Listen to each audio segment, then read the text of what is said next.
মানিকগঞ্জ ২ আসনে বিএনপির মনোনীত প্রার্থী মঈনুল ইসলাম খান শান্ত জোরালোভাবে নির্বাচনী প্রচারণা চালিয়ে যাচ্ছেন।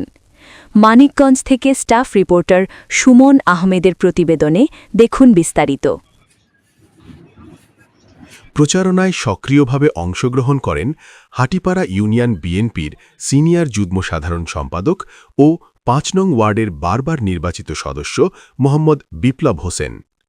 এ সময় আরও উপস্থিত ছিলেন হাটিপাড়া ইউনিয়ন যুবদলের সাংগঠনিক সম্পাদক মোহাম্মদ মুকবল হোসেন, বিএনপি নেতা মোহাম্মদ ফিরোজ মাহমুদ সহ বিএনপি ও অঙ্গ সংগঠনের অন্যান্য নেতাকর্মীরা।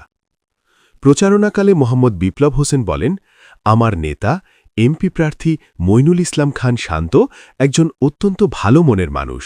শান্ত ভাইয়ের জন্য সবাই দোয়া করবেন। এ সময় প্রার্থী মঈনুল ইসলাম খান শান্ত বলেন, এবারের নির্বাচনে আমি বিজয়ী হতে পারলে এলাকার মানুষের সকল সমস্যা সমাধানে আন্তরিকভাবে কাজ করব। মানুষের যেসব সমস্যা রয়েছে ইনশাআল্লাহ সেগুলো গুরুত্বের সঙ্গে দেখব। আপনাদের দোয়া ও সমর্থনে নির্বাচনে জয়লাভ করতে পারব বলে আমি বিশ্বাস করি। স্থানীয় এলাকাবাসী জানান, মঈনুল ইসলাম খান শান্তকে তারা সব সময় পাশে পেয়েছেন। সে কারণেই আসন্ন জাতীয় সংসদ নির্বাচনে তাকেই তারা তাদের জনপ্রতিনিধি হিসাবে দেখতে চান।